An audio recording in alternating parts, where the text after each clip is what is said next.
Nous bénissons le Seigneur pour cette opportunité qu'il nous accorde ce soir de pouvoir commencer notre étude biblique de cette semaine. Nous excusons pour ces 15 minutes de retard. C'est pour les dispositions pratiques et techniques afin de pouvoir produire ou vous offrir ce travail avec toute la nouvelle technologie que nous avons. Nous essayons de nous adapter. Nous allons prier avec la musique pour pouvoir commencer ces moments. Nous avons besoin du Saint-Esprit pour nous soutenir. Que le Saint-Esprit nous accompagne en ces instants. Prions le Seigneur de gloire. Oh Saint-Esprit, maintenant, souffle sur nous, Jésus. Saint-Esprit, nous te bénissons pour ce moment. Saint-Esprit, nous sanctifions ton nom. Saint-Esprit, nous sommes là en ce moment pour partager la parole. Nous sommes là ce soir pour nous laisser édifier par ta parole. Nous sommes là ce soir, oh mon Dieu, pour chercher à connaître ta parole. Tu as dit dans ta parole, connaissez et cherchez à connaître l'Éternel. Connaissez et cherchez à connaître l'Éternel. Nous voulons aiguiser notre oreille à entendre ta parole. Aiguiser nos yeux à lire ta parole, à méditer ta parole, à ressasser ta parole. Saint-Esprit, aide-nous à lire la parole, à méditer, à comprendre, à saisir la pensée divine ce soir. N'est-ce pas, la Bible dit, Jésus disait, le Saint-Esprit vous enseignera toutes choses. Saint-Esprit, enseigne-nous la parole. Enseigne-nous la parole pure. Nous voulons, oh Dieu, ne pas falsifier ta parole. Nous ne voulons pas, Seigneur, nous compromettre à l'égard de ta parole en cherchant à rajouter ou retrancher à ta parole. Alléluia. Saint-Esprit de Dieu, je recommande toutes les personnes qui sont connectées et ceux qui vont se connecter après ou qui vont suivre ça de manière indifférée, Seigneur, sois aussi en communion avec nous par la puissance du Saint-Esprit. C'est la parole qui transforme nos vies, Seigneur. C'est la parole qui change. Nous voulons, Seigneur, élever le nom de Jésus en ce moment par la parole. Saint-Esprit de Dieu, rien n'est impossible avec toi. La Bible dit tout est possible à celui qui croit. Ta parole rend toutes choses possibles. Ta parole rend notre vie possible. Nous sommes dans le monde, mais nous ne sommes pas du monde. C'est la parole qui crée une séparation, qui crée une distinction. Seigneur, c'est ta parole. Alléluia. Merci pour ce moment d'étude biblique, Seigneur. Merci pour ce moment, oh Dieu, que tu nous accordes ce soir pour passer du temps avec toi par ta parole. Seigneur, nous voulons réellement maximiser ces instants, oh Jésus, à pouvoir creuser, décortiquer, Jésus, ta parole, à pouvoir puiser dans le creux de ton cœur la parole. Nous voulons comprendre le battement de ton cœur, parce que tout cela est inclus dans ta parole.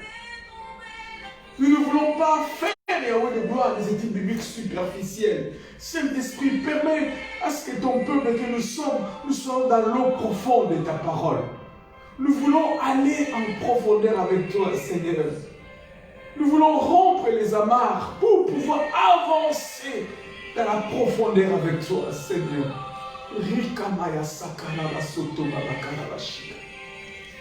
Saint-Esprit, nous bénissons ton nom en ces moments. Saint-Esprit, nous t'adorons en ces moments. Saint-Esprit, nous laissons ces instants entre tes mains. Nous voulons, Dieu, que tu nous prennes dans tes bras, Seigneur. Alléluia. Que tu nous prennes dans tes bras, Seigneur, en ce moment. C'est toi, oh Jésus, qui qui a pris ton peuple d'Israël qui était en captivité, que dis-je, en esclavagisme en Égypte, jusqu'à la terre promise. Tu as dit, tu les as portés sous les ailes de l'aigle. Alléluia. Nous voulons être sous les ailes de l'aigle à travers de ta parole. C'est ta parole qui change nos vies. Ta parole ne change pas. Ta parole a la capacité de frayer un chemin dans les déserts. Ta parole a la capacité de percer une muraille. Ta parole a la capacité, Jésus, de braler à haut de gloire de forteresses. Ta parole a la capacité de briser les chaînes. Ta parole a la capacité de rompre, Seigneur, les liens héréditaires, des liens sataniques, des liens, Jésus, du péché. Ta parole a la capacité, Seigneur, d'arracher de nos vies, d'extirper de nos cœurs toute la sémence de l'ennemi. Ta parole a la capacité, Jésus, de transformer de nos vies, Seigneur. Ta parole a la capacité d'imprimer dans nos cœurs, alléluia, l'essence divine, d'imprimer dans nos cœurs le goût du salut, d'imprimer dans nos cœurs les sentiments de Jésus-Christ, les sentiments d'obéissance, les sentiments de soumission, les sentiments de paix, les sentiments d'amour. Ta parole a la capacité de tout changer. Nous recommandons ta parole, Seigneur, entre tes mains. Que le Saint-Esprit de Dieu nous soutienne à ces moments. Alléluia. Nous nous prosternons devant toi, Saint-Esprit. Nous respectons ton nom ce soir, Saint-Esprit. Seigneur, nous sommes là avec mes bien-aimés dans ta présence pour t'adorer, pour te louer, pour t'exalter, pour reconnaître ta seigneurie, pour reconnaître ton autorité. Tu es Dieu par devers toi-même. Tu es Dieu depuis les temps anciens. Tu es Dieu l'ancien des jours. Alléluia. L'étoile brillante du matin. Tu es Dieu. La Bible dit, quand tu ouvres une porte, personne ne la ferme. Et si tu la fermes, personne ne l'ouvre. Qui est comme toi, Seigneur? Qui est semblable à toi, Seigneur? Qui peut se comparer à toi, Seigneur? À qui pourrions-nous, Seigneur, te comparer, oh Dieu? Tu es tellement si large, tu es tellement si grand, tu es tellement si profond, tu es tellement si extraordinaire. Jésus, tu es éternellement éternel, Seigneur. Tu es Dieu depuis les temps anciens. Alléluia. Nous sanctifions ton nom en ces moments, Seigneur, alors que nous voulons, alléluia, cogiter autour de ta parole. Nous ne voulons pas, Seigneur, faire des choses par nous-mêmes. Nous ne voulons pas, Seigneur Jésus, alléluia, passer ce temps inutilement, mais nous voulons maximiser ce temps d'étude de ta parole, afin que le Saint-Esprit, le Paracletos, que le Saint-Esprit puisse oindre ces moments des enfants que nous sommes. Alléluia. Jean-Baptiste, Yahweh de gloire, a parlé ces jours-là alors qu'on lui a posé la question qui il était. Sur base, Yahweh de gloire, du prophète Ésaïe, il a dit, je suis la voix de celui qui crie dans les déserts. Je suis la voix de celui qui crie dans les déserts. Je ne suis pas lui le Messie. Moi, je suis juste la voix. Je suis juste la voix. Seigneur, ce soir, qui suis-je? Si ce n'est juste la bouche, juste les cordes vocales, sers-toi de ma langue, sers-toi de mes lèvres, sers-toi de ma bouche, sers-toi de mon corps, comme un instrument, comme un canal. Parle-nous ce soir. Parle à ton peuple que nous sommes ce soir. Édifie-nous par ta parole. Forge-nous par ta parole. Cimente-nous par ta parole. Alléluia. Nous voulons réfléchir. Nous voulons considérer ta parole dans tous les sens. Nous voulons aller en profondeur avec toi chaque jour qui passe. Nous voulons que ta parole prenne place dans nos vies, Seigneur. Nous ne voulons pas que la parole reste sur ce papier, mais que la parole devienne chère en nous. Alléluia. Parce que tu as dit, Seigneur, n'est-ce pas, à cette femme, le moment où vient, où les vrais adorateurs adoreront le Père en esprit et en vérité, ce ne serait plus sur cette montagne. Ce temps est arrivé. Le temps de la montagne est révolu, Seigneur. Le temps d'autrefois est révolu. Maintenant, Jésus est venu. La croix a été, Seigneur, comme l'objet par lequel toute chose maintenant peut passer. Le salut est venu par la croix. La joie est venue par la croix. La guérison est venue par la croix. La reconnaissance est venue par la croix. La rédemption est venue par la croix. La justification est venue par la croix. L'adoption est venue par la croix. La sanctification est venue par la croix. L'élection est venue par la croix. Seigneur, toutes ces choses, Seigneur, le package dont Yahweh de gloire, le salut qui nous a été réservé par Dieu depuis l'éternité, s'est accompli à 2000 ans à Golgotha. L'éternité, Seigneur, s'est unie avec l'humain, alléluia, le divin avec l'homme, alléluia. Lorsque, Seigneur, tu es rentré, dit la Bible dans le livre des Hébreux, comme souverain sacrificateur, selon l'ordre de Melchisédek, dans les lieux saints, alléluia, dans les sanctuaires célestes, tu es entré, Seigneur, comme sacrificateur, souverain sacrificateur, disais-je, mais aussi comme sacrifice pour le salut de l'humanité. Dès lors, tu es mort à Golgotha. La Bible dit ce jour-là, les rideaux furent déchirés de haut en bas pour pouvoir ouvrir l'accès au sanctuaire de Dieu. Nous ne sommes plus, oh Dieu, notre comme autrefois. On devait rentrer une seule fois, disait la Bible.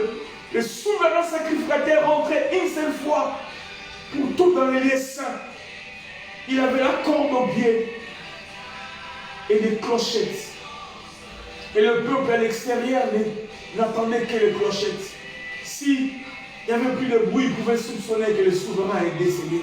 Et on pouvait le tirer par la corde. Ce moment est révolu à cause de la croix. Bénis ce moment, Seigneur.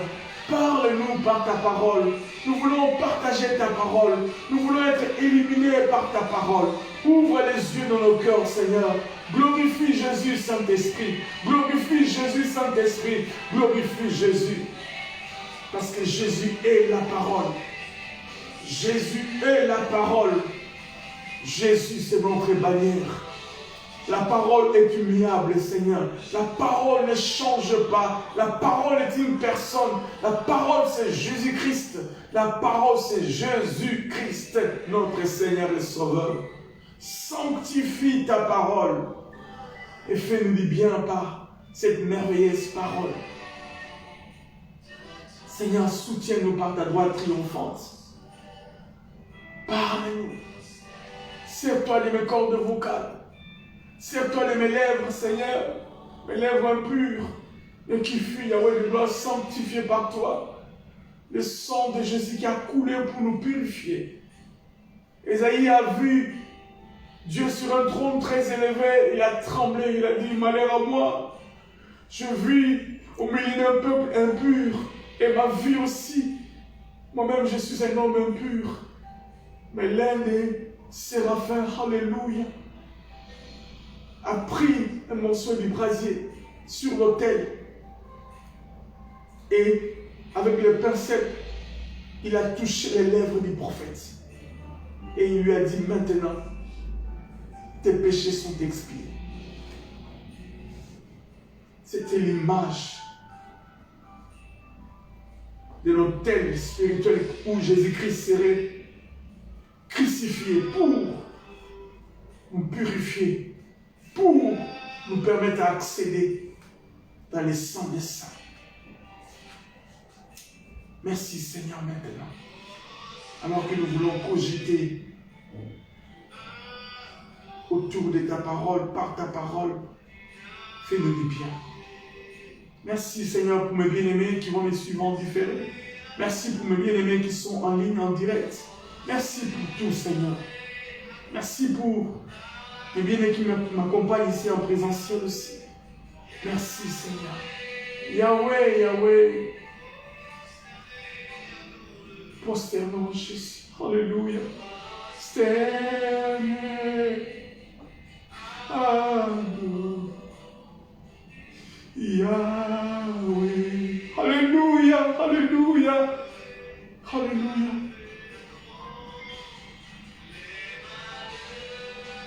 Oui, les mains levées pour t'adorer. Les mains levées pour t'adorer. Les mains levées pour te glorifier. Les mains levées pour te reconnaître que tu es Dieu. Pour reconnaître, pardon, que tu es Seigneur. Pour reconnaître que tu es roi. Pour reconnaître que tu es le tout-puissant, le tout-suffisant. Alléluia. Yahweh, Yahweh, Alléluia, Yahweh,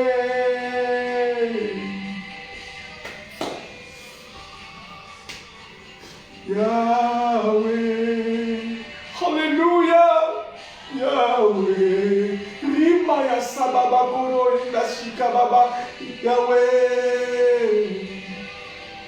Alléluia, Yahweh, Yahweh, Rinda Mayo Soba Kurunda Yashike Bebe. Alléluia, nous t'adorons Seigneur, nous t'aimons Jésus, nous t'élevons Seigneur, alléluia. Qui suis-je Seigneur dans ta présence? Qui suis-je Seigneur, alléluia? Un homme inutile, Seigneur, alléluia. Qui suis-je, Seigneur, alléluia? Je tremble devant de toi, Seigneur. C'est un privilège pour moi, Seigneur, d'être dans ta présence. Alléluia. Yahweh. Alléluia. Yahweh. Yahweh. Yahweh.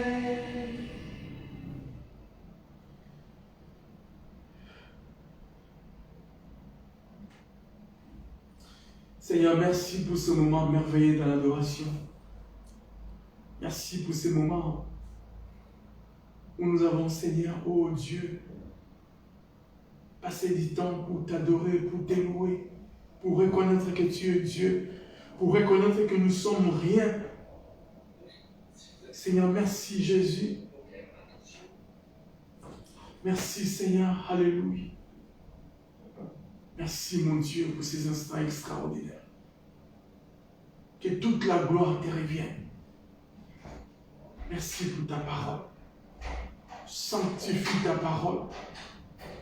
Bénis ta parole. Glorifie Jésus, Saint-Esprit, par ta parole. Et fais-nous du bien en ces moments. Dans le nom puissant et glorieux de Jésus-Christ, notre Seigneur et Sauveur, nous avons ainsi prié et ensemble nous disons Amen. Bien-aimés dans le Seigneur, nous sommes heureux encore ce soir de pouvoir être avec vous et ensemble réfléchir autour de la parole du Seigneur. N'est-ce pas? C'est merveilleux de pouvoir avoir du temps pour lire la parole, pour méditer la parole.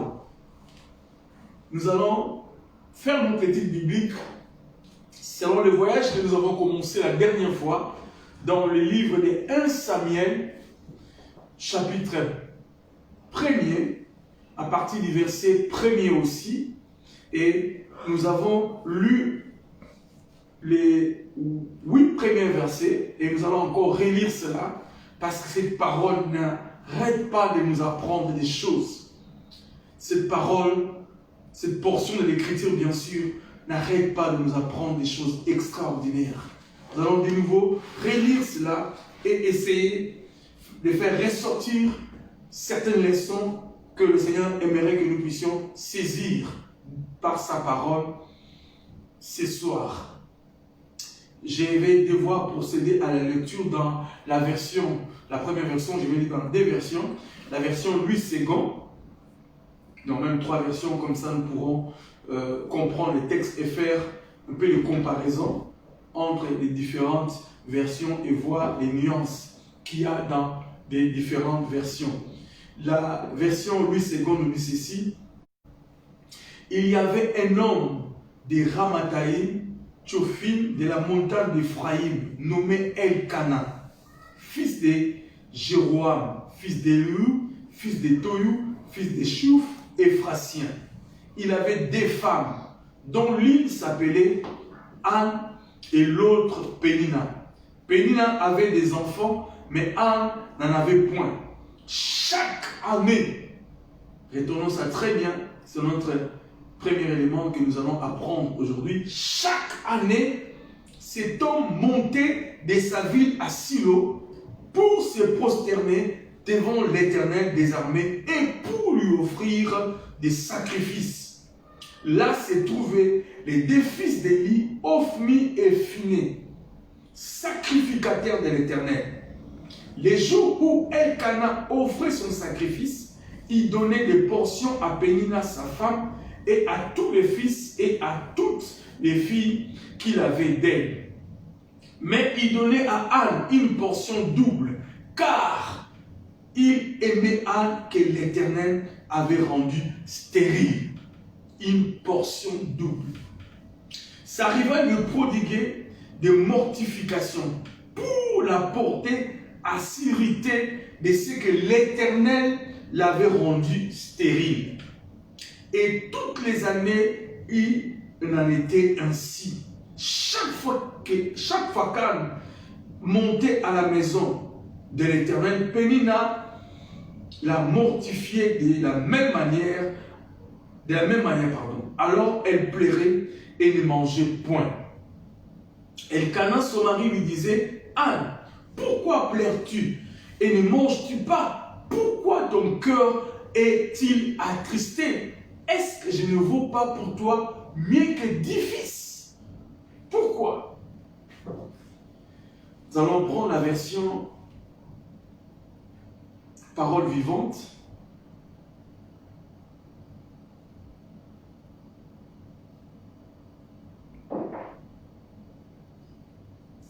À Rama ça c'est la version Parole vivante. À Rama des Souf, dans la région montagneuse d'Ephraïm, il y avait un homme qui s'appelait Elkana. C'était Ephraïmite. Il était fils de Jéroam et petit-fils d'Éliou. Lui-même fils de Tohu et petit-fils de Souf. Elkana a 2 femmes, Anne et Pénina. Pénina a des enfants, mais Anne n'en a pas. Chaque année, Elkana quitte Rama pour aller à Silo. Là, il adore le Seigneur de l'univers et lui offre des sacrifices. Ophni et Phinas, les 2 fils d'Élie, sont prêtres du Seigneur à Silo. Chaque année, les jours où Elkana offrait les sacrifices, il donne des morceaux de l'animal offert à sa femme, Pénina. Il en donne aussi à tous ses fils et à toutes ses filles. On va s'arrêter là parce que ce sont ces éléments-là pour lesquels nous allons faire allusion à notre étude biblique de ce soir. Je prends la version second 21 pour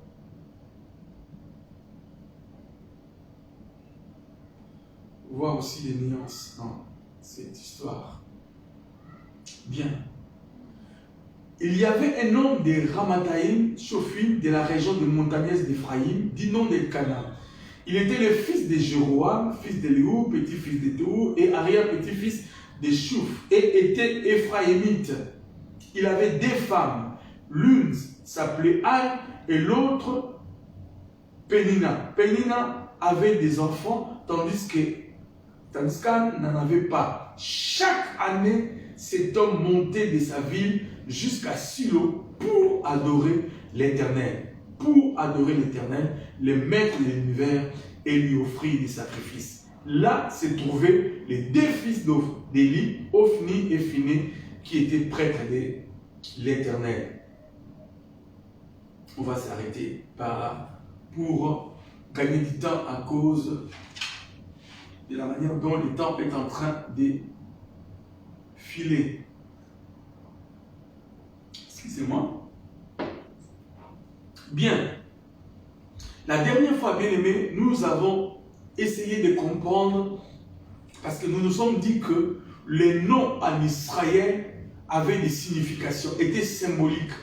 Donc chaque nom dans ces textes, parce que nous voyons, nous l'avons lu et nous l'avons fait allusion la fois passée en disant que il y a 4 personnages dans ces textes. Elkana, Pénina, Anne et Élie. Mais au départ, il y a Ophni et Phiné qui représentent Élie, et Élie va intervenir un peu plus tard. Bref, il y avait donc Elkana, sa femme, ses 2 femmes, pardon, Pénina et Anne, et il y avait les prophètes ou les sacrificateurs. Donc nous voyons 4 personnages qui font partie de cette histoire, de cette partie ou cette portion de l'écriture, pour essayer de comprendre le contexte. Et nous avons vu aussi que les 3 premiers personnages, chacun d'eux, leur nom nous disait quelque chose. Parce que, comme je disais, le nom en Israël a une signification. Et il est possible, même que ton nom et le mien aient aussi un sens. Parce que la culture juive se rapproche un tout petit peu de notre culture aussi. Et nous avons vu que Elkana, dont le nom veut dire Dieu a acquis. Donc, dans la souche hébraïque, c'est Elle a acheté. Elle, les Elle de Adonai. Donc, les Eko Lima. Et Elle, de Adonai. Donc, Adonai a acheté. Adonai a acquis. Adonai a acheté. Donc, il appartenait à la tribu de Lévi et habitait Ramataoum. C'est ce que nous avons vu. Et nous avons vu aussi que Pénina voulait dire corail, comme la parure. Donc, comme une couleur, comme une parure. Et c'est ce que, souvent c'est la parure, c'est ce qui attire. Mais en réalité, au fond, il n'y a rien. C'est creux à l'intérieur. Et nous avons vu aussi, le 3e personnage, c'est Anne. Anne qui veut dire gracieuse, ou grâce, ou faveur. Et nous sommes même allés plus loin, parce qu'on le verra. On dira que la grâce, dans le mot original, veut dire charis. Donc, extrêmement réjoui. Et ce sont les personnages de ces textes. Et nous avons vu que la première personne, ou le premier personnage, Elkana, nous enseigne beaucoup dans ces textes. La première information, nous avons appris que dans ces textes, nous avons l'impression que Dieu était en train de nous enseigner de la manière dont les choses se passent dans la vie au quotidien. Qu'est-ce qui se passe? Elkana qui représente les sacrificateurs parce qu'il est de la tribu de Lévi.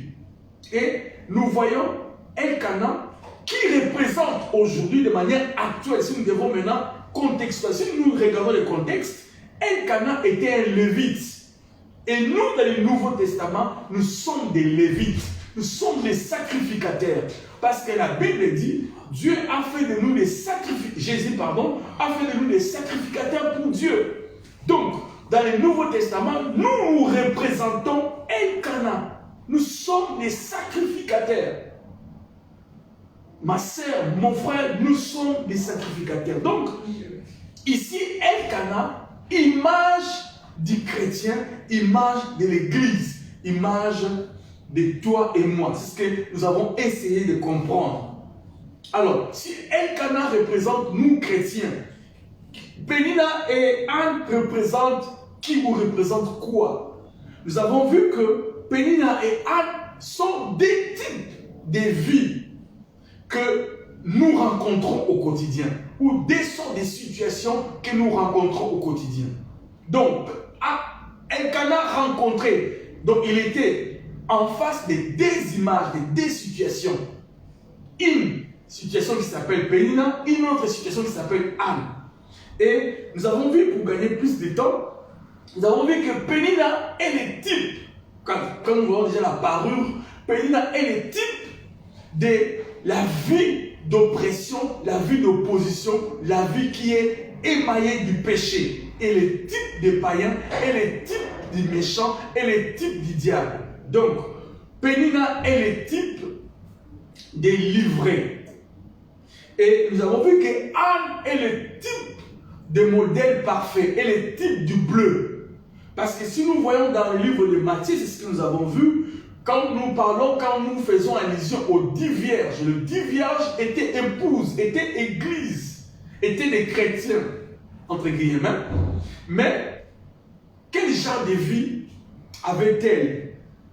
Donc, 5 qui avaient l'huile et 5 autres n'avaient pas d'huile. Donc, nous voyons qu'à chaque fois, dans la vie au quotidien, il y a cette façon de faire qui ne s'arrête pas. Nous tous, nous avons le même dénominateur commun, c'est le monde.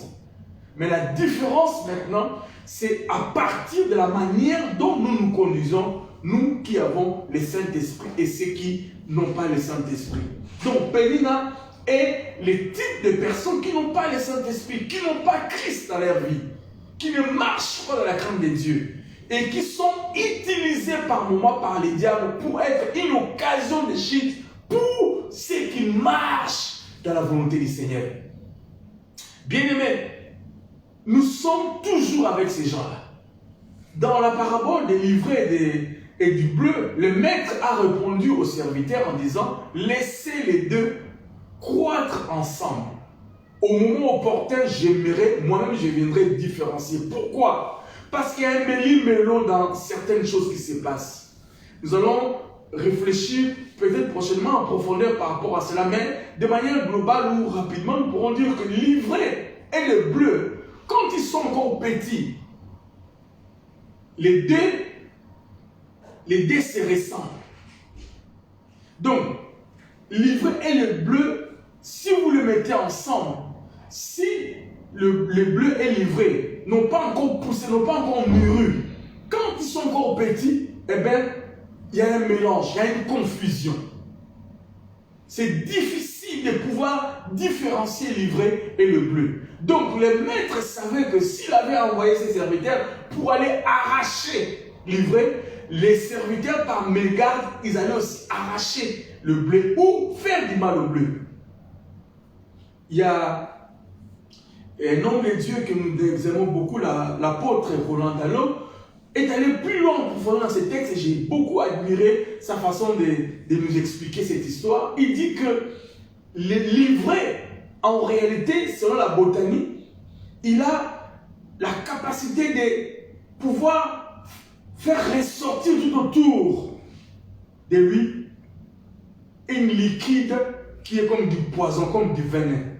C'est-à-dire, si tu vas dans la précipitation pour pouvoir l'arracher, par mégarde, il va sécréter, il va faire ressortir cette liquide et cette liquide va devoir abîmer tout ce qui est autour de lui. Donc voilà les problèmes que nous avons. Pénina était présente et Anne en souffrait parce que Pénina était là pour la mortifier. Pour quel but? La Bible dit chaque fois que Anne voulait monter pour aller adorer, c'est seulement à ce moment-là que Pénina cherchait à la mortifier. C'est-à-dire les types de personnes qui sont là pour nous empêcher d'accéder dans la présence du Seigneur. Et ces personnes-là existent, sont tout autour de nous. Ces personnes-là peuvent être ton mari, peuvent être ta femme, peuvent être tes enfants, peuvent être au boulot, partout. Nous devons apprendre à discerner et savoir comment s'y prendre avec eux. Donc, nous avons vu que Anne et Pénina, c'est le modèle de vie que Elkana avait en face de lui. Et Elkana, qui est le sacrificateur de l'Ancien Testament, et les sacrificateurs que nous sommes dans le Nouveau Testament. Pour une besoin d'aller dans les versets, on risque de perdre beaucoup de temps. Maintenant, nous voulons évoluer un peu dans ces textes, après avoir compris d'abord les principes qui est ressorti déjà dans cette portion de l'écriture. Nous allons essayer d'avancer. La Bible dit, chaque année, c'est ce qui m'a attiré au verset 3, chaque année, cet homme montait de sa ville à Silo. Silo, c'était là où il y avait les sacrificateurs Élie, et il était aussi juge, bien sûr, et c'est là où il y avait l'arche. Donc, du coup, c'était là où il y avait la présence de Dieu en Israël. C'était le seul endroit où il y avait la présence de Dieu, c'était à Silo. Et aujourd'hui, donc si hier, Silo typifiait la présence de Dieu à cause de l'arche, à cause de la présence du prophète, aujourd'hui, la présence de Dieu n'est plus à Silo. La présence de Dieu est dans la vie de chacun de nous si nous recevons Jésus-Christ comme Seigneur et Sauveur. Donc, nous sommes tous comme des montagnes, des endroits où nous pourrions accéder pour adorer et louer le Seigneur. Ça, c'est une parenthèse à retenir. Alors, qu'est-ce qui se passe? La Bible dit chaque année, j'ai essayé de lire, nous avons lu ensemble avec vous 3 versions, il dit seulement chaque année. J'aurais voulu qu'ils disent 2 fois là, 3 fois là ou 4 fois, je ne sais pas. Mais il parle seulement de chaque année. J'avais l'impression, en tout cas mon humble avis, c'est comme si c'est une seule fois qu'il allait l'année. Une seule fois là, il montait. Alors automatiquement, en réfléchissant sur la parole, je me suis dit, il n'y a qu'une seule raison qui peut permettre qu'une personne sacrificateur monte une seule fois dans la maison du Seigneur à Silo. C'est ce que nous allons essayer de partager maintenant. Première leçon que je voudrais que nous puissions retenir dans cette histoire et nous édifier sur ça. Nous allons lire rapidement Hébreux chapitre 9.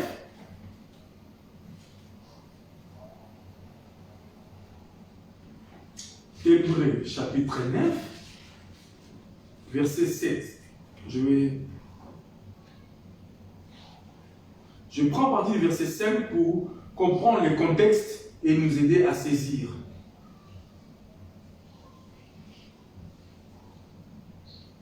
Au-dessus de l'arche étaient les chérubins de la gloire, couvrant de leur ombre les propitiatoires. Point. Ce n'est pas le moment de parler en détail là-dessus. Or, ces choses étant ainsi disposées, les sacrificateurs qui font les services entrent en tout temps dans la première partie du tabernacle. Voyez-vous? C'est-à-dire ici, il est en train d'expliquer le tabernacle. Nous aurons le temps d'aller vraiment en détail sur le tabernacle. De manière globale, vous le savez, mais je vais quand même le répéter, le tabernacle avait 3 parties. Donc une partie qu'on appelait parvis, les lieux saints et les lieux très saints. Voyez-vous? Donc les lieux saints, c'est là où il y avait les tables de parfum, il y avait les chandeliers et il y avait aussi les tables de pain, les parfums et les pains. Donc les 12 pains qui étaient là. Et les lieux très saints, là où il n'y avait que l'arche de l'alliance. L'arche, il n'y avait pas autre chose, il n'y avait même pas une autre lumière dans les lieux très saints. Pourquoi? C'est là où la Shekinah descendait. Il n'y avait que la lumière que Dieu éclairait quand tu descendais dans les lieux très saints, les saints de Dieu. Et ce lieu dans lequel il y avait l'arche, il n'y avait que l'arche de l'alliance. Et dans l'arche, il y avait le bâton d'Aaron qui avait bourgeonné pour faire cesser la contestation. Il y avait la présence des mannes. Donc il y avait 3 choses. La manne, les bâtons d'Aaron et les 2 commandements. Donc la table, la loi. La loi était là-dedans, dans la parole. Donc dans la présence saint de Dieu, il y avait ces 3 choses à l'intérieur de l'arche. Et ici, ils disent que dans les autres parties, c'est-à-dire le parvis et les lieux saints, les sacrificateurs pouvaient entrer, ou les souverains sacrificateurs pouvaient entrer pour exercer l'office à tout moment selon les programmes qu'ils avaient. Parce que quand on dit que l'huile ne devait pas, donc pardon, la lampe ne devait pas s'arrêter de s'allumer, donc il fallait qu'il y ait l'huile régulièrement, donc il fallait absolument qu'il y ait des gens pour pouvoir alimenter les chandeliers dans le lieu saint. Maintenant, il dit au verset 6, « Or ces choses étant ainsi disposées, les sacrificateurs qui font les services entrent en tout temps dans la première partie du tabernacle. Et dans la seconde partie, parce que les parvis, voyez-vous, c'était là où il y avait tout ce qui, il y avait la cuve des reins et tout ce qu'ils pouvaient faire comme sacrifice, etc. C'est à l'extérieur. Et à l'intérieur, dans les deux parties dont je vous ai fait allusion. Alors, il dit, et dans la seconde partie, c'est-à-dire dans les lieux très saints, donc je reprends, et dans la seconde, les souverains sacrificateurs entrent une fois par an, non sans y porter du sang qu'il offre pour lui-même et pour le péché du peuple. Les Saint-Esprit montraient par là que le chemin du lieu très saint n'était pas encore ouvert tant que le premier tabernacle subsistait.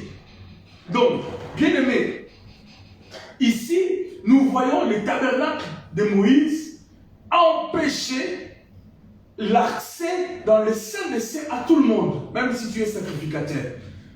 Du reste, lui-même, le souverain, ne pouvait rentrer qu'une seule fois. Alors,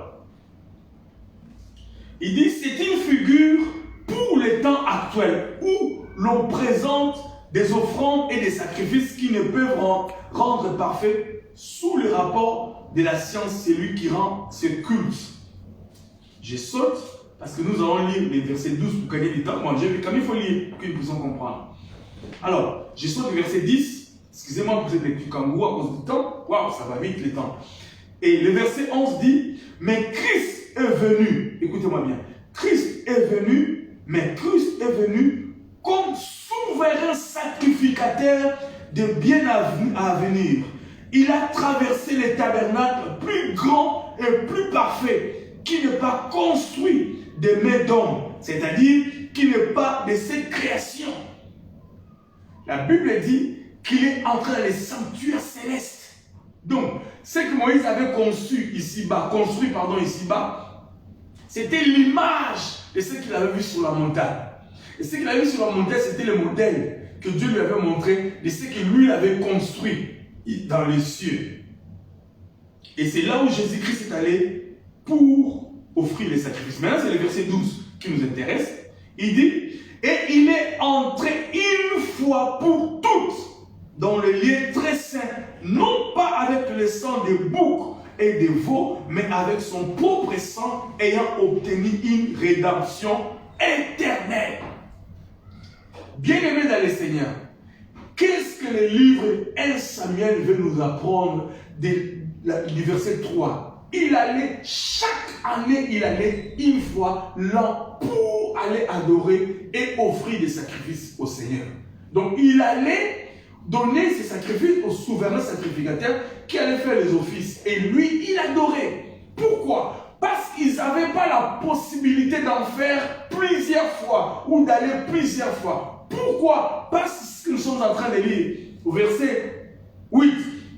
Les Saint-Esprit montrent par là que le chemin du lieu très saint n'était pas encore ouvert tant que le premier tabernacle subsistait. Pourquoi? Parce qu'à cette époque, Christ n'avait pas encore accompli l'œuvre de la croix.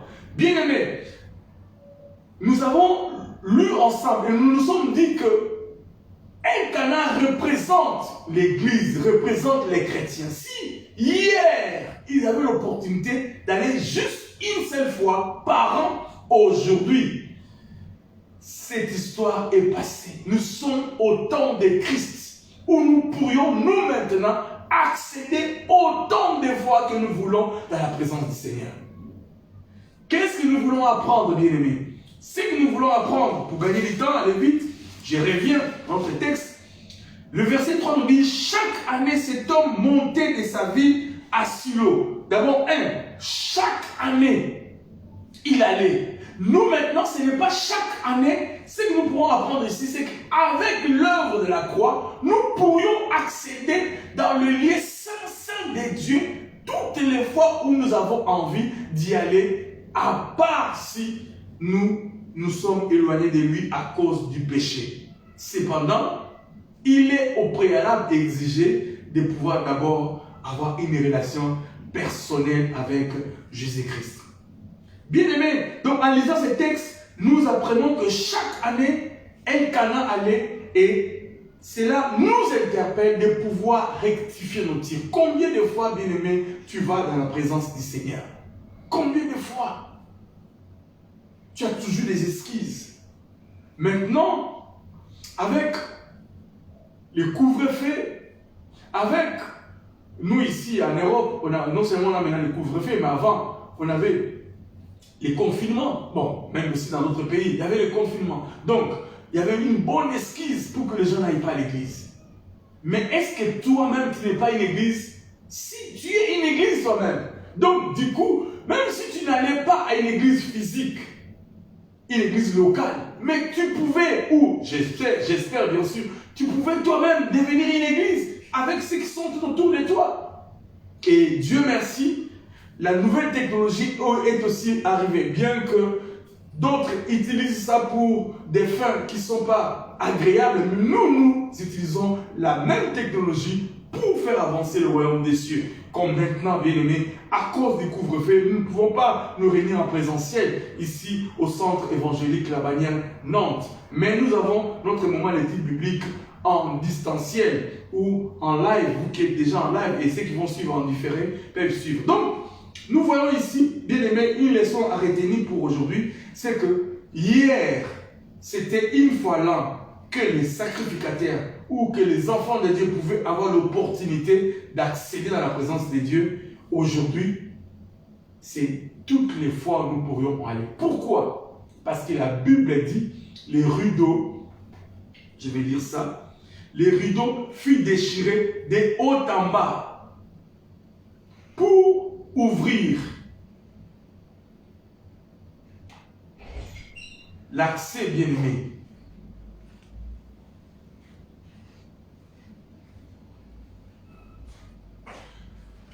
Pour ouvrir l'accès à nous qui sommes du Nouveau Testament d'aller toutes les fois que nous avons l'opportunité dans la présence du Seigneur. Je vais lire dans 3 versions qui sont ici.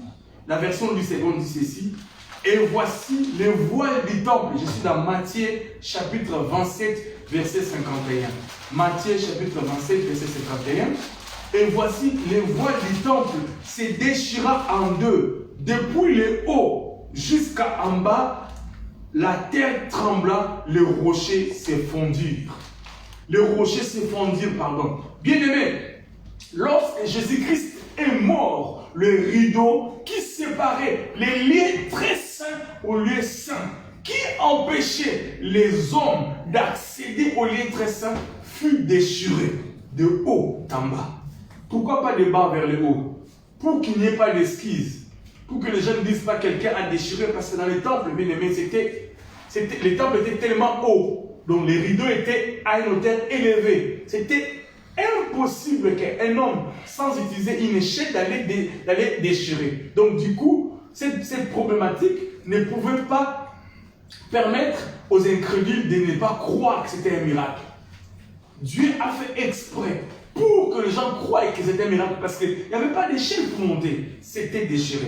Ça, c'est la version Louis II. La version Martin Bible dit, et voici les voiles du temple se déchira en deux depuis le haut jusqu'en bas, et la terre trembla, et les pierres se fondirent. Et Darby aussi dit pareil. Nous allons lire les versets précédents pour comprendre les contextes. La Bible dit au verset 50 du chapitre 27 de Matthieu, Jésus poussa de nouveau un grand cri et rendit l'esprit. Ça c'est Louis II. Martin dit, alors Jésus ayant crié encore à haute voix, rendit l'esprit. Voilà. Donc, bref, lorsque Jésus a rendu l'esprit, c'est à ce moment que le rideau fut déchiré de haut en bas pour ouvrir l'accès à l'église. Pour ouvrir l'accès à l'église que nous sommes, à nous qui sommes du temps de la fin, de profiter de ces privilèges. Donc, bien aimé, nous voyons ici Elkana qui accomplissait, en fait, ce qu'il faisait, il accomplissait la loi de Moïse. C'est ce que Dieu avait recommandé aux enfants d'Israël. Donc, du coup, Elkana, c'est toi, Elkana, c'est moi dans le Nouveau Testament. Est-ce que sommes-nous des hommes et des femmes qui allons régulièrement dans la présence du Seigneur pour l'adorer? Parce qu'il avait des raisons. La première, il allait pour se prosterner. Se prosterner, bien aimé, veut dire ceci, s'incliner profondément devant quelqu'un avec un grand respect. Donc, est-ce que toi, tu as de la révérence au Seigneur? Est-ce que tu respectes Dieu? Est-ce que tu te prosternes devant Dieu? Il y a des gens qui traitent Dieu comme si c'était leur ami, qui se comportent à l'église comme si c'était dans une foire.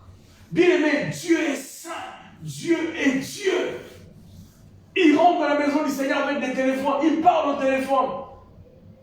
Ils font des choses bizarres. C'est pas possible. Le sacré est bafoué, bien aimé.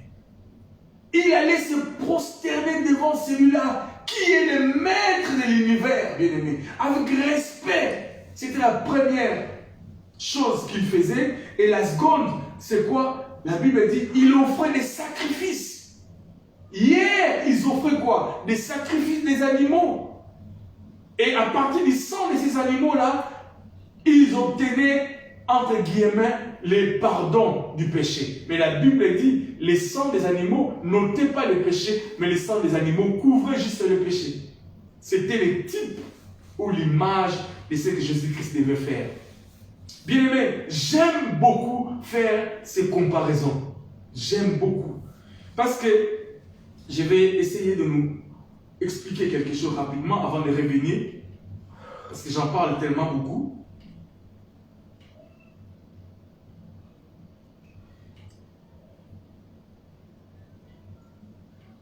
Bien aimé, les types, c'est quoi? Les types, c'est une préfiguration intentionnelle dans l'Ancien Testament d'une réalité spirituelle du Nouveau Testament.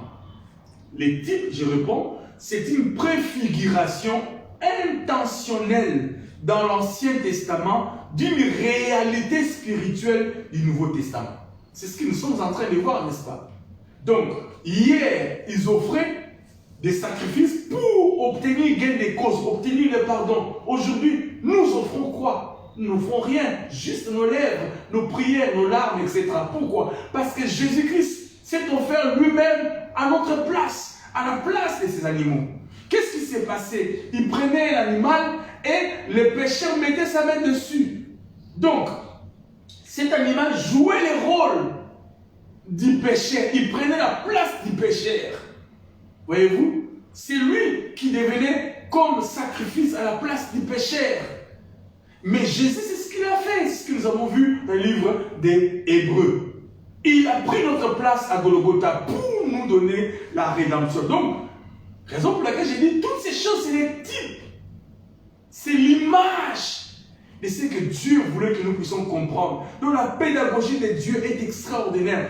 Tous ces symboles, nous aurons le temps d'aller jour après jour. J'aime beaucoup cela, bien-aimé. J'aime voyager dans la parole comme ça. Et comme je le dis souvent, quand je rentre dans la parole, je me perds là-dedans. Je me perds. Il y a tellement de types, il y a tellement d'images. Des choses à comprendre, des choses à essayer de décortiquer, à saisir. Donc nous voyons ici, une fois là, c'était la recommandation. Une seule fois, ils pouvaient aller demander pardon du péché qu'ils avaient. Donc les souverains sacrificaient entre une seule fois. Donc, je disais, les types est une préfiguration intentionnelle dans l'Ancien Testament d'une réalité spirituelle du Nouveau Testament.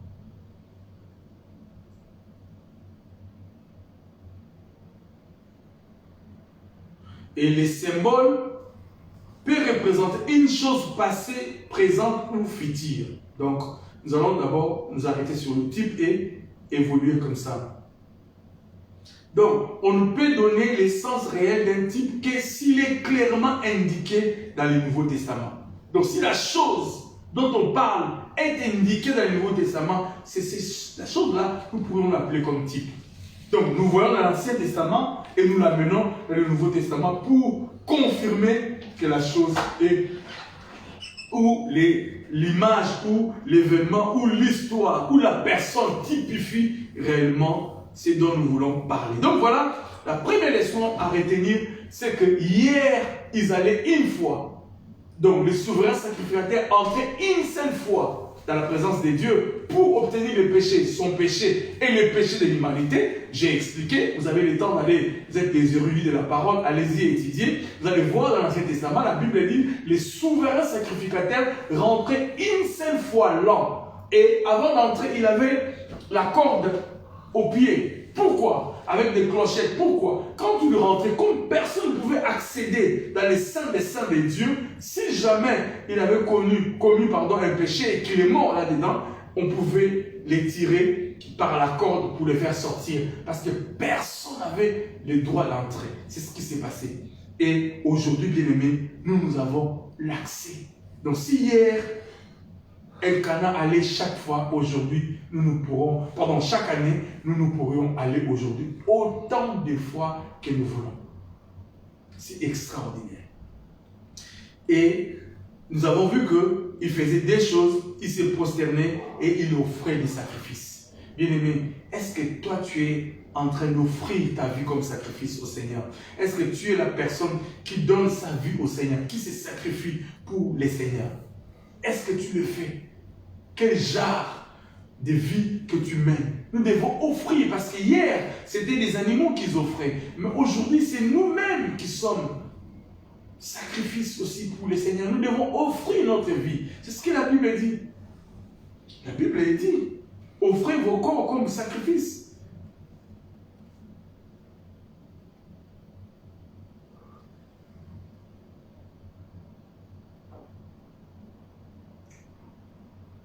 C'est l'Épître aux Romains qui nous dit. L'Épître aux Romains chapitre 12 verset 1er nous dit, je vous exhorte, Romains chapitre 12 verset 1er, je vous exhorte donc frères, par les compassions de Dieu, à offrir vos corps comme un sacrifice vivant, saint, agréable à Dieu. Pas un sacrifice mort, pas un sacrifice qui sent mauvais, mais un sacrifice vivant, saint, et agréable à Dieu. Ce qui sera de votre part un culte raisonnable.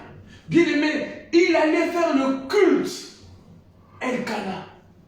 Il allait. Voyez-vous, nous n'avons que juste le verset 3. Mais c'est extraordinaire le verset 3 que nous lisons, bien-aimé.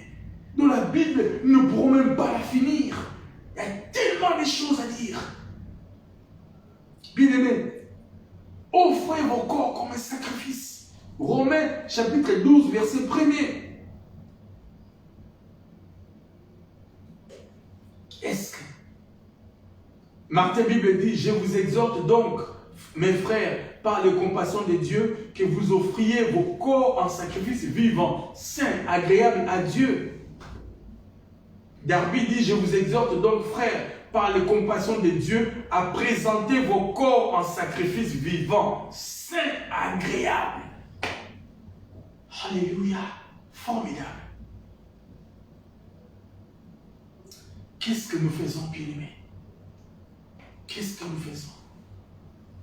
Hier, Elkana faisait cela pour typifier, pour nous montrer ce que nous allons faire dans le Nouveau Testament à cause de l'œuvre de la croix. Donc, nous avons vu que Jésus-Christ, en posant l'acte qu'il a posé, quand il est mort, les rideaux furent déchirés de haut en bas pour ouvrir l'accès, afin que nous ne puissions plus monter à Silo, mais que nous puissions aller dans la présence de Dieu, dans une maison, dans la chambre, partout où nous voulons, mais être dans la présence de Dieu pour l'adorer, pour offrir à Dieu quoi? L'adoration et les sacrifices de notre vie. Nous allons lire rapidement dans Éphésiens. Éphésiens chapitre 1er. Éphésiens chapitre 1er.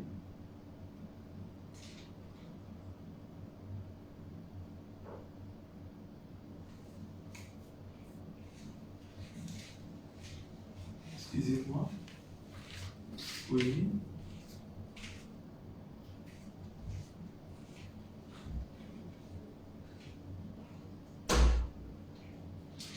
Ici, Éphésiens nous dit ceci, Éphésiens essaye d'insister, il dit, chapitre 1er, verset 6, je prends, je m'étonne que vous vous détourniez si promptement de celui qui vous a appelé par la grâce de Christ pour passer à un autre évangile.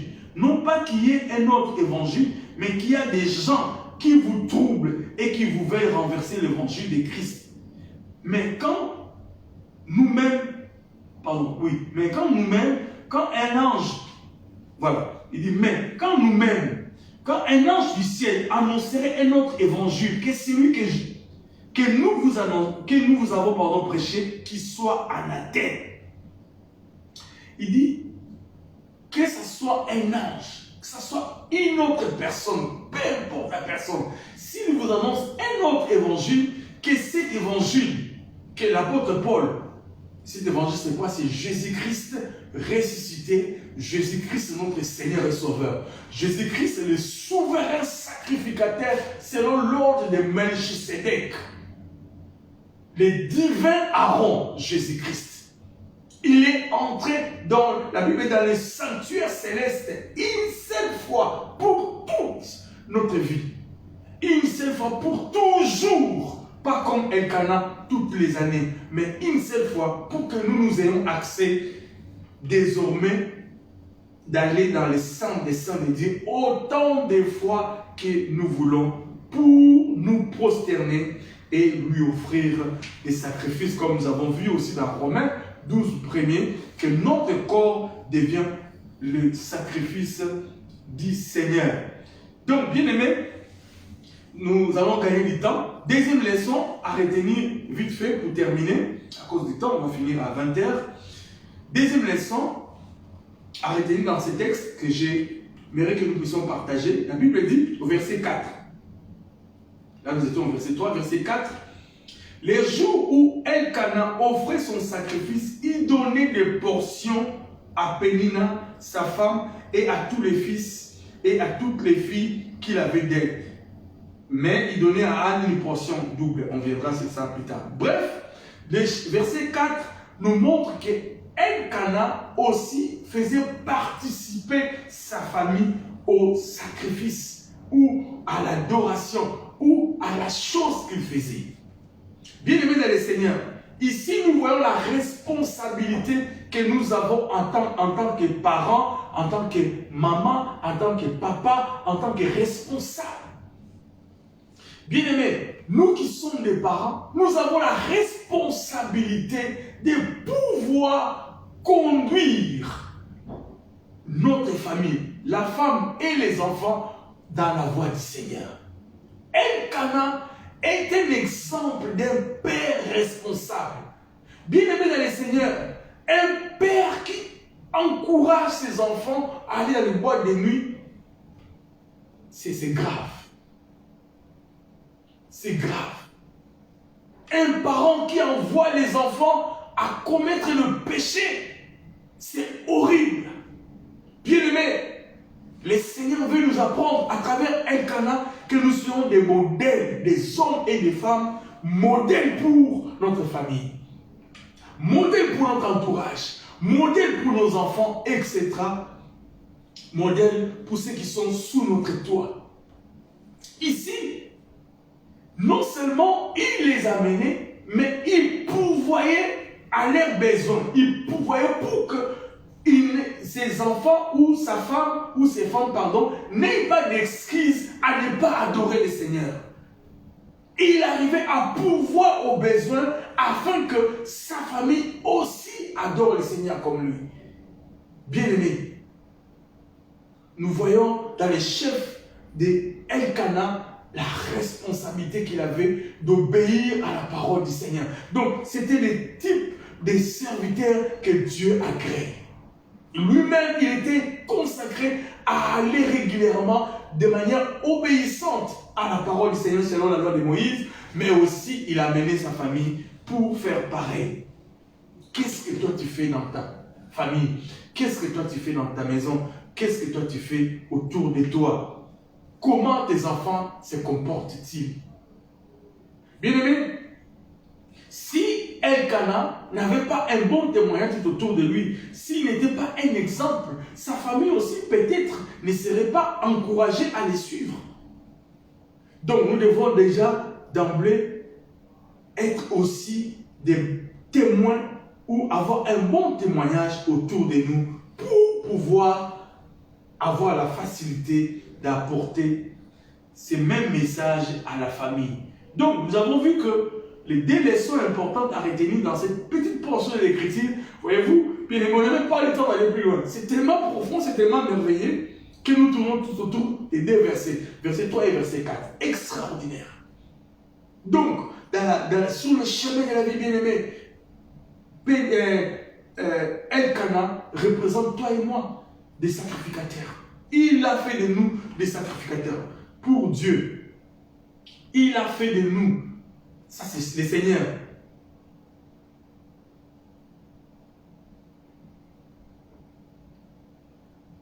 C'est ce que la Bible dit dans Apocalypse chapitre 1er.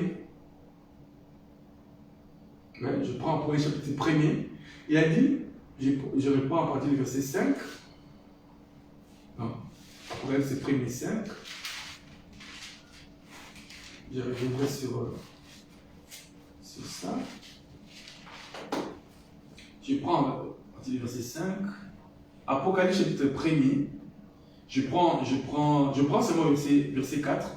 Jean, aux 7 églises qui sont en Asie, que la grâce et la paix vous soient données de la part de celui qui est, qui était, qui vient, et de la part des 7 esprits qui sont devant son trône, et de la part de Jésus-Christ, les témoins fidèles, le premier-né des morts et le prince des rois de la terre, à celui qui nous aime, qui nous a délivrés de nos péchés par son sang.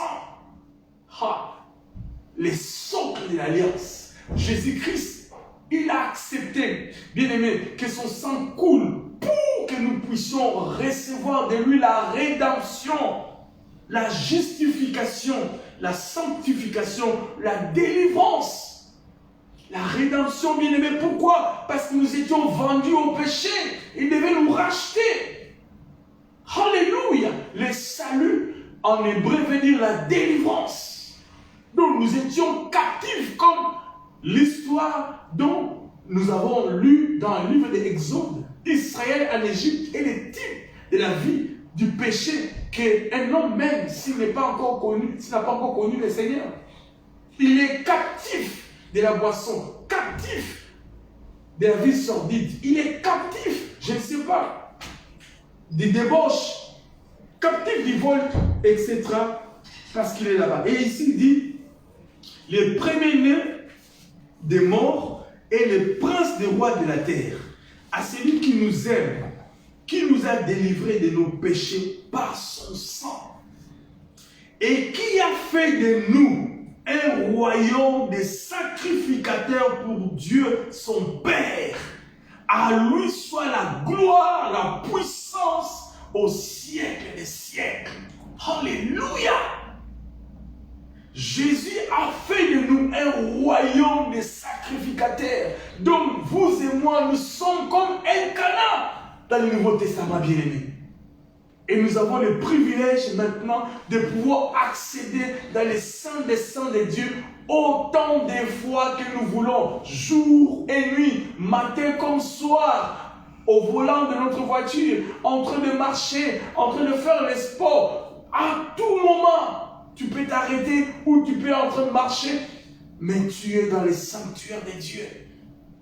Dieu veut que nous puissions être autant de fois dans sa présence parce que nous sommes des sacrificateurs. Mais maintenant, deuxième leçon, il veut aussi que nous puissions partir avec nos familles, nos membres de famille ou ceux qui sont sous notre toit. Bien-aimés dans le Seigneur, nous avons vu dans la vie d'Elkana ces comportements d'obéissance à la parole.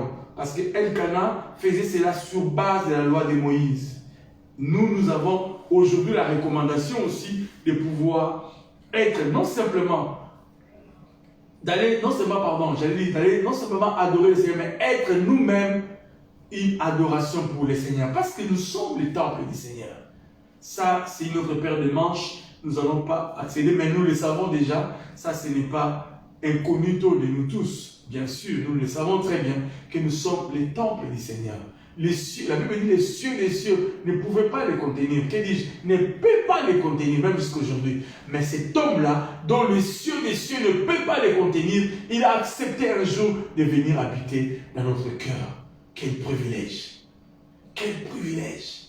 Et c'est là sur base de l'œuvre de la croix, sur base de ce que Jésus-Christ a accompli pour nous à Golgotha. Et nous sommes désormais un temple de Dieu. Et en nous, bien-aimés, nous avons les saints de Dieu. Donc la Shekinah de Dieu doit quotidiennement être présente dans notre vie. Si ce n'est pas le cas, donc tu vis dans les péchés. Parce que la seule chose qui peut faire fuir la Shekinah dans la présence de ta vie, eh bien, c'est le péché. Éloigne-toi du péché, bien-aimé. Fuis le péché. Laisse que le Seigneur puisse extirper en toi le péché. Ne te laisse pas toujours être habillé, être environné, être embelli de la couleur de l'enfer. Non. Il faut te laisser teinter par la couleur du ciel. Et cela ne peut être fait que par le Saint-Esprit qui habite en nous. Parce que nous sommes le temple du Saint-Esprit. Mais si le Saint-Esprit est attristé, ou si le Saint-Esprit ne fonctionne pas bien, passez-moi l'expression, dans ta vie, à cause de la vie de la compromission que tu mènes, ou de la vie du péché, ou que sais-je encore, comment le Saint-Esprit peut-il agir pleinement en toi et te faire bénéficier de toutes les ressources illimitées du Seigneur, notre Dieu, dans ta vie. Voilà, bien-aimés. Ce soir, nous avons appris des leçons importantes. Déjà d'emblée, nous avons appris que Elkana, qui représente les sacrificateurs ou les Lévites, parce qu'il est de la famille des Lévites, te représente toi, me représente. Et nous avons vu aussi que la manière dont Elkana voyait ces femmes, c'est la manière que nous voyons la vie aussi. C'est Adam dessus. Il y a toujours la lumière et aussi les ténèbres. Et c'est là. Pourquoi? Parce que les ténèbres passent par celui qui n'a pas le Seigneur pour se servir de lui, afin que la personne devienne une occasion de chute pour nous. Et nous devons être vigilants pour ne pas nous laisser tomber dans ces pièges. Nous allons apprendre ça prochainement dans le caractère des Anne. Là, nous avons appris sur Elkana et il nous reste peut-être une leçon. Nous allons apprendre sur lui et nous passerons sur Anne et nous allons évoluer comme ça. Voilà, bien aimés dans le Seigneur, nous allons terminer par là ce soir notre étude biblique. Que Dieu bénisse ces moments que nous avons passés dans sa présence. J'espère que Dieu nous a fait du bien par sa parole. Nous avons essayé de toucher partout pour pouvoir faire ressortir la pensée que le Seigneur voulait que nous puissions apprendre ce soir à travers la considération que nous venons de faire sur ces textes, cette portion de l'écriture des 1 Samuel chapitre 1er, des 1 à 5. Nous sommes les centres évangéliques La Bannière et nous fonctionnons chaque mercredi en mode distanciel à cause de tout ce que vous connaissez et précisément à cause du couvre-feu. Nous ne pouvons pas fonctionner. Les gens ne peuvent pas rentrer parce que nous sommes en couvre-feu à partir de 20h et nous craignons même que ça soit encore changé pour 18h. Mais nous ne savons pas comment les choses vont se passer dans les jours qui viennent. Mais nous sommes en distanciel et les dimanches, nous sommes en présentiel à partir de 10h 18h30 ici dans cet endroit pour adorer et louer le Seigneur. Donc, du coup, abonnez-vous à notre page Facebook pour que vous puissiez chaque mercredi à partir des 18h30.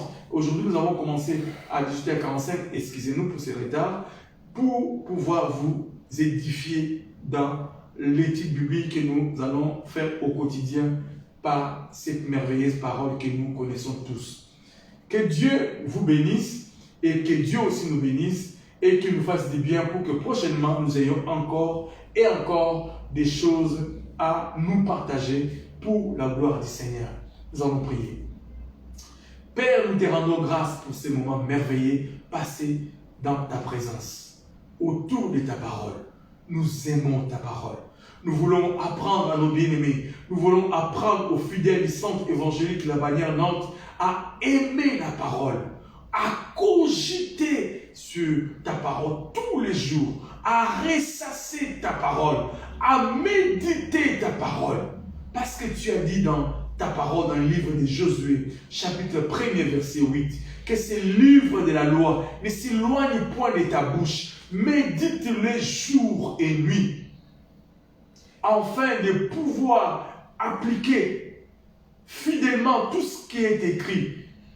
Et comme conséquence, la bénédiction et toutes ces choses qui vont nous suivre. C'est alors, c'est ce que la Bible dit, c'est alors que tu prospéreras, c'est alors que tu seras béni, c'est alors que tu vivras la gloire, etc.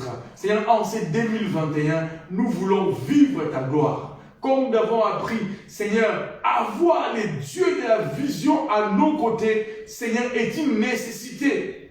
Nous avons aussi appris qu'avoir les dieux de la vision à nos côtés nous distingue, nous différencie dans ce monde de toutes, Yahweh de gloire, les nations de ce monde. Nous serons une nation sainte, un peuple élu, un peuple mis à part.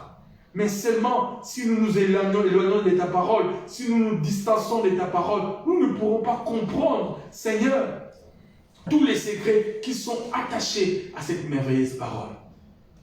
Aide-nous, Seigneur, à aimer ta parole. Saint-Esprit, apprends-nous à aimer la parole, mais par-dessus tout, à la mettre aussi en pratique. Merci pour ces moments passés dans ta présence. Dans les noms puissants et glorieux de Jésus-Christ, nous avons ainsi prié et ensemble nous disons Amen. Amen, bien-aimés. Que Dieu vous bénisse. À mercredi prochain. Bye.